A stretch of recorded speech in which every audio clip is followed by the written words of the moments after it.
තාත්තා කියනවා හාමුදුරුවනේ මේ කවදාවත් මේ තුන් හිතකින්වත් හිතපුව නෙමේ. මේ තුන් හිතකින්වත් වෙච්ච දේවල් නෙමේ. මොකක්ද මේ වෙනස? ජීවිතේ පුරුදු වෙන්න. බුද්ධවත කරන්න.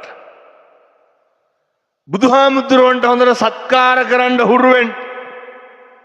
එතකොට මොකද වෙන්නේ? ඔය හිතවලට කවදාවත් අකුසලයක් එන්නේ. කවදාවත් ද්වේෂයක් එන්නේ. තරහවක් වෛරයක් නම් පින්නතුනේ කවදාවත් එන එකක් නැහැ. ඇති වෙන එකක් නැහැ. පොඩි කාලේ ඉඳන් හැඩ ගැහෙන්න. පොඩි කාලේ ඉඳන් හුරු වෙන්න.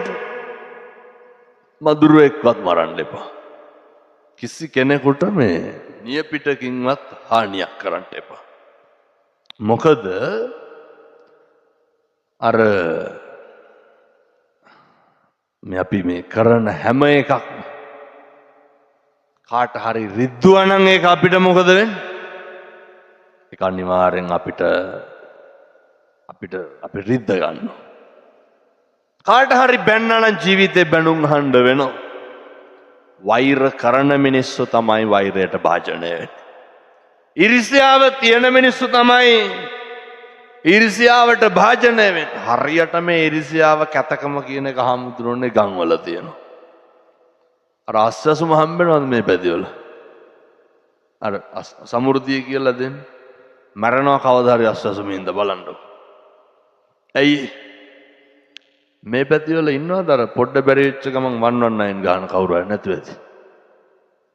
ඕම් මතක් වෙන්නේ නැති අපේ ගමේ අහවලා ආවයි කියලා. මෙලෝ වැලි චාත්‍ය කදින්න බෑනේ කානුවක ඉඳන්. ඊර්ෂ්‍යාව.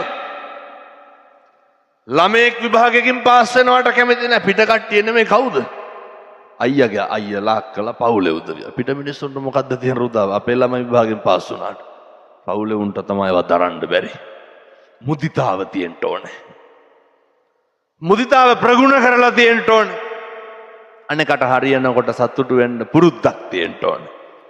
ජීවිතේම කරන්න පද හදන එකයි, ගතු කියන එකයි, කේලම් කියන එකයි, අනේක පෙළන එකයි, පීඩාවට පත් කරන එකයි, අපහසුතාවයට පත් කරන එකයි, ලැජ්ජාවට පත් කරන එකයි. වෙන මොනවාද කරන්නේ? මිනිස්සෙගේ වැරද්දක් දැක්කම මේ මිනිස්සයාගේ හිතක් හැදෙන්න මොකක් හරි කියලා තියනවද? පෙළලා තියනවද තව? දැන් ඔය ගම්වල කොල්ල හාමුදුරනේ බීඩිය සිගරට් එකක් බොනවා කියමු කොහාට හරි වෙලා. ඔය සමහර නැන්දලා ඉන්නවා දැක්කොත් එහෙම කියන්නේ කුඩු ගහනවා නෙමෙයි විකුණනවා කියලා කියන්නේ. කනවා ගම් පිටි. ගිනි තියනවනේ මෙව්වා සේරම. කවදාවත් එහෙම කරුණාවන්ත සිතකින් සිතවිල්ලකින් බලලා තියෙනවද? නැහැ. ඔව් මෙහෙත් ඉන්නවද අර පොඩි උන් ඔය අවුරුදු 17 18 බයිසිකල් ගත්තාම ඉමක් කොනක් පේන්න නැතු යන්නේ. කටක් කරලා කියනවනේ මෙවුන් හැප්පෙන්නේ නැහැ නේ කියලා කියන්නේ නැද්ද? යටවයන් කියලා කියන්නේ. හිතවල තියෙන කැතකම වෙන මොකද්ද? මනුස්සයෙකුට සිතක් ශාන්තියක් කරන්න පුළුවන් වෙන්නේ මිනිස්සු වෙලා ඉපදුනහම විතරයි. මනුස්සයෙකුට ආශිර්වාද කරන්න හම්බෙන්නේ මිනිස්සු වෙලා ඉපදුනහම විතරයි. වැරදි හොයන්න ගතු කියන්න කඩා පයින්න කණ්ඩ පාත් වෙන්න. ඔය බල්ලෙක් තව බල්ලෙකුට හම්බුනහම මොකද කරන්නේ? සෙස්සාන්ති කරනවද කණ්ඩ පයින්නවද? ඒ හින්දා දැම්ම බලු වැඩ කරන්න එපා. කණ්ඩ පයින්න ඕන තරම් ආත්ම තියෙනවා. අකුල් හෙලන්න ඕන තරම් ආත්ම තියෙනවා. අනෙකගේ එක දැහැ ගන්න. දැන් බල්ලෝ දෙන්නෙකුට එකපත් කොටක් දාපුවම මොකද වෙන්නේ? පාඩුවේ කනවද මරා ගන්නවා. මේ පැතිවල ඉඩ කඩම් ප්‍රශ්න තියෙනවද නැතුව ඇති? මේ එක අම්මගේ තාත්තගේ දරුවෝ එක ඉඩමට කඩමට මොකද කරන්නේ? අද කියමු බලන්න බල්ලොන්ගේ අපේ තියෙන වෙනස. එකටම නෙමෙයිද ඔය මරා ගන්න. ඒ බලුකම් කරන්න ඕන තරම් ආත්ම තියෙනවා. මනුෂ්‍ය ආත්මය තුල පුරුදු වෙන්න. වෙනදෙන මම මේ ධර්ම දේශනාව වැඩි වෙලා තියන්න දැන් පැයක් ඉවරයි. සබ්බ පාපස්සා කරන. සියලු පව් නොකළ යුතුය. කුසලස්ස උපසම්පදා කුසල් පමණක් වැඩි දියුණු කළ යුතුය. සියලු පව් වලට ප්‍රතිඵලය තමයි හාමුදුරනේ කුරුණෑගල වත්තක JVP කලබල කාලේ අර ඒ කාලේ දඩේම යනවනේ. බල්ලොත් කුසි ගන්නලා තමයි දඩේම යන්නේ. වත්තේ මහත්තයාගේ බංගලාව තියෙනවා වත්ත මැද්දේ මුරවාඩියේ තියෙනවා ඉස්සරහ. අර මිනිස්සයා මොකද කරන්නේ? බල්ල උසි ගන්නගෙන ගිහලා කලවැද්දේ මොක කරි ඉත්තෑවෙක් මීමින්නේ පතුරු ගහගෙන එන්න ඇති. ඇවිල්ලා උයලා. ඔන්න මෙහෙම කියනකොට මතක් වෙන්නේ නැති අපේ ගමේ හවලාවයි කියලා වැත්තන්ට. ඒ කාලේ අර වාඩි කියලා කියන්නේ වාඩියනේ බිමනේ උයන්නේ. ඒ කාලේ ගෙවල් වල ලිප තියෙන්නේ බිම. කොහොම හරි අර බල්ලා ඒ හිටපු බල්ල ගොඩෙන් එක බැල්ලියෙක් අර මිනිස්සයා නාගෙන එනකොට අර මස් සට්ටිය කාලා. අර මිනිහා දැක්ක බැල්ලි කටල ගන්නවා. මොකද කරේ? හාමුදුරුවනේ බැල්ලි අරගෙන බැල්ලිගේ කකුල් දෙකෙන් සමහර කොල්ලෝ ඉන්නවා පුදුම විදිහේ බල්ලොන්ට ගහනවා. පෙන්නන්න බෑ. බල්ලගේ ඇඟට රදිඤ්ඤා කරල් දානවා. ඒ තියෙන තිරිසන් ගති සංසාරේ කවදානම් ආයෙ පින්නතුනේ මේවා ගෙවන්නද? පොඩි කාලේ ඉඳන් පුරුදු වෙන්න මදුරුවෙක්වත් මරන්න එපා. ඒ වගේ ප්‍රතිඵල අපිට ආපහු වෙනවා පින්නතුනේ පෙර කරපු අකුසල්. පුළුවන් තරම් වලකින්න වචනකින්වත් සංසාරෙ දිග්ගස ගන්න එපා. අර මිනිස්සයා බැල්ලිගේ කකුල් දෙකෙන් අල්ලගෙන ළඟ තිබ්බ පොල් ගහේ ගැහුවා. පළවෙනි පාර ගහලා දෙවෙනි පාර ගහනකොට බඩේ හිටපු පැටව සීසීකට විසික්කා වෙලා. ගානක්වත් නැහැ.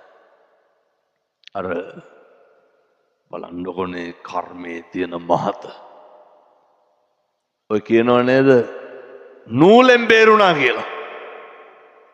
ඒ පෙර කරපු කුසල් හිතපු නැති විදියට උනා කියනවනේ. පෙර කරපු අකුසල් ඔය දුක් විඳින්න වෙන්නේ එහෙමයි. අර වත්තේ මහත්තයාට එනවා පාර්සලයක්. පාර්සලේ දෙන්නේ වාඩියෙන් තමයි ගිහින්දේ. කොල්ල පාර්සලේ අරගෙන බංගලාව ළඟටම ගිහිල්ලා කොල්ල මොකද කරේ? මේක ඉඹලත් බැලුවා. මුට මේක දෙන්න හිතෙන්නේ. කොල්ලට හිතෙනවා මේක කඩලම බලන්න ඕන. මොකද කරන්නේ? පින්නතුනේ කර්මයක මහතර බංගලාවට ආව පාර්සලේ මේ පැටියා වාඩියට අරගෙන ගිහිල්ලා කඩනවා. මොකද්ද ඇතුලේ තිබ්බේ? බෝම්බයක්. අර ડોක්ටර් කෙනෙක් විස්තරය කිව්වේ කියනවා හාමුදුරුවනේ දවසක් බංගලාවට යනකොටලු බැල්ලි ගහේ ගහලා බඩේ හිටපු පැටවුගේ අර කෑලි එල්ලි තිබ්බලු ජනෙල් කූරුවල.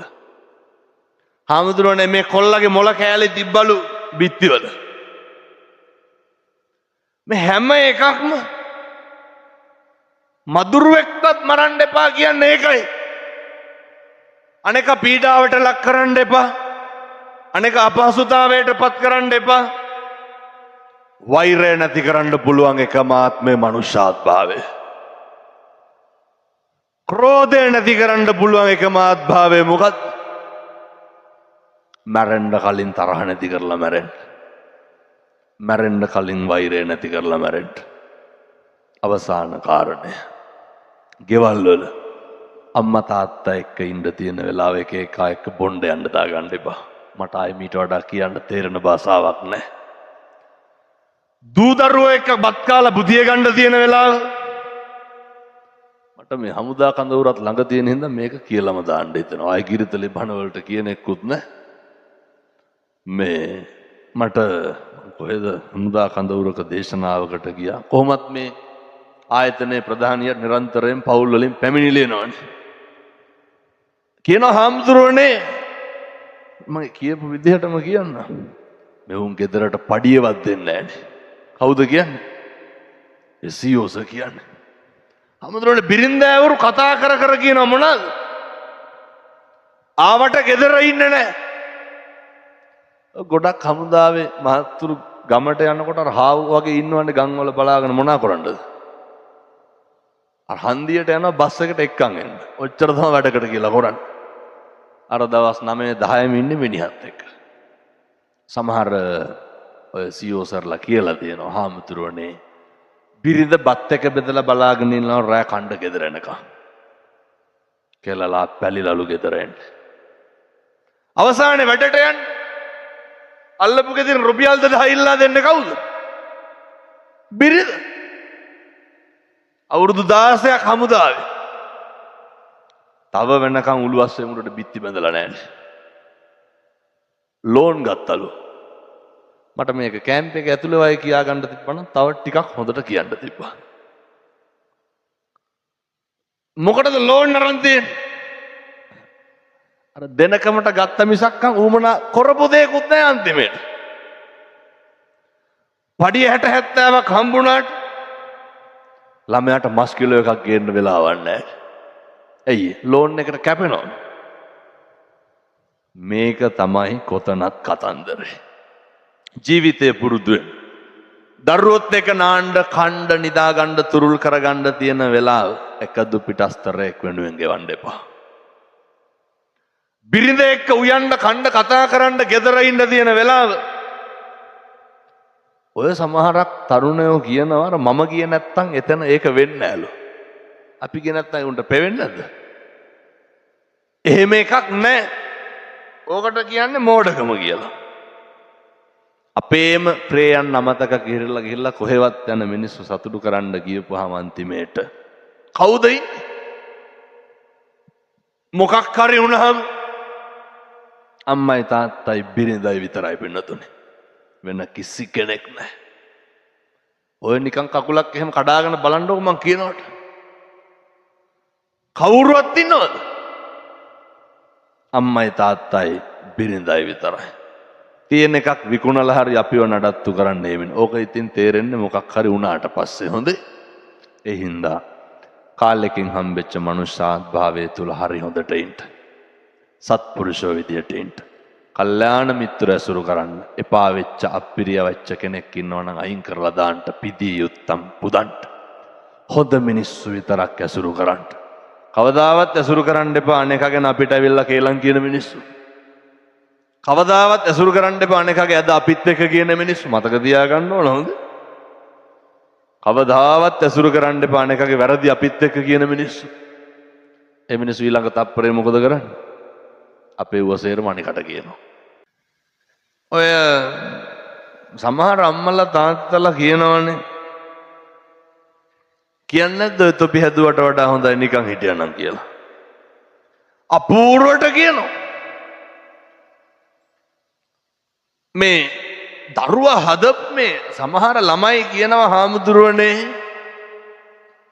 මේ අප්පිරිය වෙලාලු ඉන්නේ. සමහර ළමයි කියනවා හාමුදුරුවනේ තිත්ත වෙලා ඉන්නේ ඇයි? ඒකේ තරම කොච්චරද කියලා කියනවා නම් ඒ ළමයි කියනවා අම්මටයි තාත්තටයි සාප කරනවා. දෙමව්පියෝ හිතාගෙන ඉන්නේ පින්නතුනේ ක්ලාස් පීස් එකට දීලා ඊට පස්සේ ඉස්කෝලේට ඕන ටික දීපුවාම සියල්ල හරි ගියා. අර තරුණිය මට කියනවා හාමුදුරුවනේ දරා ගන්න බෑ හෙට පන්ති කාඩ් එක ගන්න සල්ලි ඕනේ. තාත්තා අම්මා දෙන්නම රුස්සන්නේ කොච්චර දරුව මානසික වැටෙනවද? කොච්චර ඔය අවදියේ අවුරුදු 13ක 14ක 15ක 16ක ළමෙක් අය කවදා හදන්නද? අවුරුදු ඔක තේරෙයි අවුරුදු 18 පෙන්නට පස්සේ මේක ඉවරයි ඊට පස්සේ. ඒ හින්දා මේ අවුරුදු 8ක් විතර තමයි අපිට තියෙන්නේ දරුවෙක්ගේ පැත්ත හදාගන්න. මුළු මහත් රටක ජාතියක අනාගතයක් ඉරණමක් තීරණය කරන්න ඔය ගෙදරි මම මෙහෙම දේශනා කරේ. පවුල හරි වැදගත් පින්නතුනේ නිවන් දකින්න. පවුල හරි වැදගත් චතුරාර්ය සත්‍ය අවබෝධ කරගන්න. මේ පැතිවල නැත්තර ඕන තරම් ළමයි ඉන්නකොට මොකේටද ක්ලිනික් එකට බෙහෙත් ගන්න පයින් යන අම්මලා තාත්තලා නැද්ද බස් එකට? ඕන තරම් ඉන්න. පවුල හරි වැදගත් මතක තියාගන්න. මේ සංසාර ගනුදෙනුවක් එක්ක ගිහිල්ලා විමුක්තිය ලබා ගන්න. ඇයි මම මෙහෙම දේශනා කරන්නේ? ඔය නිවන්ම ගහුරන ප්‍රබල කාරණයක් තමයි පින්නතුනි ව්‍යාපාදය කියලා කියන්නේ. ව්‍යාපාදය. ව්‍යාපාදේ නඩත්තු වෙන්නේ මොකක් එක්කද? කේන්තියෙක්, තරහවෙක්. දැන් මෙතන ඉන්න කාටද කේන්තියක් නැත්තේ? ඔන්න මෙතන බලන්නත් පුළුවන් දැන්. ඔය ඉන්න පොඩි එකෙක් කෑ ගහන්න පටන් ගන්න ඕනේ. කාටද කේන්තියන්නේ? පොඩි එකාටද අපිටද? මොකද යාර පොඩි උන් කෑ ගහනකොට අපි කුලප්පු වෙන්නේ. නිකමටවත් කෑ ගහන්නේ නැද්ද? බලා ගන්න තිබ්බොම. වැඩිපුරම ඇවිස්සෙන්නේ මේ තරුණ මහත්තුරුද ඔය වයසක අම්මලාද? කණ්ඩ වගේ බලනවා පොඩි එකාගේ අම්මා දිහා. අර බනහන එකට බාධාවක් වුණා වගේ. දැන් මම මේ කාරණේ දේශනා කරන්නේ අර පවුල ගැන කියනකොට ඔය ඇත්තෝ හිතනවා ඇති හාමුදුරනේ අපේ ගෙවල් වල ඔය කියන විදිහට ඉන්න බෑ, අපිට සහයෝගයක් නැහැ. අපිට ඒ විදිහට ඉන්න බෑ. මතක තියාගන්න. අචාන්චා හාමුදුරුවන්ගේ ගෝලෙ ඇවිල්ලා හාමුදුරුවන්ට කියනවා හාමුදුරුවනේ අර භාවනා කරනකොට අල්ලපු ගමේ සද්දයක් තිබිලා මියුසිකල් එකක් හරි මොකක් හරි ඒකේ සද්දේ වැඩි. ඇවිල්ලා හාමුදුරුවන්ට පැමිණිලි කරනවා අපිට භාවනා කරන්න විදියක් නැහැ, සද්දේ වැඩි. හාමුදුරුවෝ අහනවා ഘോഷාවේ ස්වභාවය මොකද්ද? මොකද්ද ഘോഷාවේ ස්වභාවය? ഘോഷාව වෙන මොකද්ද? ഘോഷාවේ ස්වභාවය තමයි ഘോഷාව. හැම එකකම ස්වභාවය අඳුරගන්න. බිරිඳගේ ස්වභාවය අඳුරගන්න. ഘോഷාවේ ස්වභාවය ഘോഷාව නම් බිරිඳගේ ස්වභාවය ඔය දැනට පේන්න තියෙන එක. ඔය අප්‍රිය වෙලා තියෙන එක. ඔය මේ පැතිවල ගෙවල් වල එකට එක කියනවද නැහැ? බොහෝ ගෙවල් වල එකක් කියොත් අනිත් පැත්තට 60ක් විතර කියලා නවත්තන්න. ඊට පස්සේ සුමාන ගාන පෞල් ප්‍රශ්න. ජීවිතේ පුරුදු වෙන්න. හැම පුද්ගලයෙකුගේම හැම දෙයකම ස්වභාවය අඳුර ගන්න ඕනේ. පෞකාරයාගේ ස්වභාවය මොකද්ද? දැන් මේ වෙනකොට මේ අම්මලාට තමන් කසාද බැඳලා ඉන්න තාත්තලා කී පාරක් කුණු හරපෙන් බැනලා තියෙනවද? මේ පැතිවල සමහරට නැතුව ඇති, බොහෝ පැතිවල එහෙමයි. මේ හැම අම්මා කෙනෙක්ම වේසි කියලා බැනුම් අහලා ඇති. නැද්ද? නැතුවත් ඇති සමහරට මං කියන්නේ. මේ පැතිවල බොන්න නැති හින්දා ඔය ඇත්තෝ දන්නේ නැහැ ඒවා. ඔක බොන පැතිවල ටිකක් වැඩිපුර තියෙනවා. ඒක මොකක්ද මේ මිනිස්සයාගේ? ඒක අපි මොනා කරන්නේ? ඒක ස්වභාවය. ගොඩක් පෞල් ප්‍රශ්න තියෙනවා හාමුදුරුවනේ මේ අනියන් සම්බන්ධතා කියන අර වෙන කට්ටිය හොයාගෙන යන්නේ. මේ පැතිවල එහෙම නැතුව ඇති, බොහෝ පැතිවල හරියට තියෙනවා. කොච්චරද කියනවා නම් දැන් මේ මම කාරණා දෙකක් කියනවා. මේ දෙක පුළුවන් නම් තේරුම් ගන්න ඕනේ. මේ විදිහට ගියාට පස්සේ තැන් වලට ගියපුවාම දැන් මේ අම්මලාගෙන් එහෙම ඇහුවොත් කේ හාමුදුරනේ කරන්න දෙයක් නැතිකමට ඉන්නේ කියලා. බහුතරයක් අම්මලාගෙන් අහපුවාම කියනවා හාමුදුරනේ දරුවෝ හින්දා ඉන්නේ කියලා. සමහර ගෙවල් තියෙනවා පින්නතුනේ එළියට hina වෙලා කතා බහ කරලා චේන් මුදුමාල බ්‍රේස්ලට් පල්ලු කරාම්බු දාලා හිටියට ඒවා ගිනි ගන්නවා ඇතුලේ. බිරිඳයි ස්වාමියයි බත් කටක් ආපු කාලයක් මතක නැහැ. ස්වභාවය හොඳටම තේරුම් ගත්ත ලංකාවේ බොහොම ප්‍රසිද්ධ ව්‍යාපාරික පවුලක කෙනෙක් මට කතා කරනවා. හාමුදුරුවනේ අපේ මහත්තයාගේ පොඩි හුටපටයක් මට අහු වුණා. මේ මට කලකිරලා හිටියේ, මට එපා වෙලා හිටියේ. හැම එකකටම මෙහෙම තමයි. එහෙම මාසයක් විතර ඉන්නකොට හාමුදුරුවන්ගේ බණක් අහන්න ලැබුණා. 4-5 ගමනකට වැඩියෙන් ඇහුවා. හාමුදුරුවෝ කියනම හින්දා පහවදා උදේ ඉඳන් නැගිටලා පටන් ගත්තලු. මොකද්ද? මම ඉතින් කියන තරම් ලේසි නෑ කරන්න. ඒ හින්දා නමුත් අමාරු දේවල් කරනකොට ඒ වගේ ප්‍රතිඵල බොහොම දීර්ඝකාලීනයි. අමාරුවෙන් නමුත් කරොත් අර සිංහල බෙහෙත් බොණ්ඩ ටිකක් අපහසුයි. ඒවා ටිකක් කරදරකාරී. නමුත් ලෙඩේ නිට්ටාවටම හොඳ වෙනවා. ඒ වගේ තමයි. ඔය මහත්මිය කියනවා හාමුදුරුවනේ වෙනදට වඩා මහත්තයාට ලං වුණාලු. හිතකින් නෙමෙයි. හිතකින් නෙමෙයි. වෙනදට වඩා සත්කාර කරාලු. සත්කාරවල කෙලවර කොච්චරද කියනවනම් වඳින්නත් හිතුනලු. වැඳලත් දැම්ම කිව්වා. සති 3ක් විතර මේවා කරලා දවසක් මහත්තයාට පෙනිපෙනීම ෆෝන් එකේ කෝල් එකක් එනවලු. මහත්තයාට පෙනිපෙනීම කෝල් එක සයිලන්ට් කරලා අනිත් පැත්ත හැරෙවවලු. අර මිනිහට තටුපුරු කරන්නේ නැද්ද? සද්ද නැහැ. මං ඇහුවා කොහොමද ඔහොම හිටියේ? හාමුදුරුවනේ මිනිහාගේ තියෙන පජාතකමට මම මොනා කරන්නද කියලා ඇහුවා. බලන්න අවබෝධය. එච්චරයි කිව්වේ. බිරිඳක් විදිහට ඔය හාමුදුරුවෝ කියන විදිහට මම දැන් කරන්නේ මගෙන් කෙරෙන්න ඕන ටික තමයි මම මේ කරන්නේ. බලාපොරොත්තු වෙන කිසි දෙයක් නැහැ. හාමුදුරුවනේ වෙනදට වඩා මම හොඳට සත්කාර කරනවා. දවසක් මිනිස්සයා අසනීප වෙලා ඉන්නකොට අරගේ කෝල් එකක් එනවලු ආය.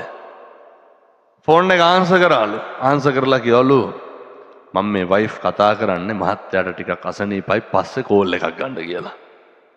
කාටද කියලා දෙන්නේ? අර අනියම් භාර්යාවට. දැන් මිනිස්සයා නැගිට්ටට පස්සේ අනියම් භාර්යාව කියන්න ඇතිනේ මෙහෙම එකක් වුණා නෝනා ෆෝන් එක ඉස්සුවා කියලා. අර අක්කමට කතා කරලා කියනවා හාමුදුරුවනේ මිනිහට මැහිතෙල් බොණ්ඩ හිතලලු තියෙන්නේ. ඇයි? ජීවිතේ ඔය අපි කරන වැරදි ගැන පසුතැවෙන දවසක් එනවා. පශ්චත්තාප වෙන දවසක් එනවා. හැබැයි එකට එක කරන්න ගියොත් මොකද වෙන්නේ? හරි. දැන් ඔය ඇත්තන්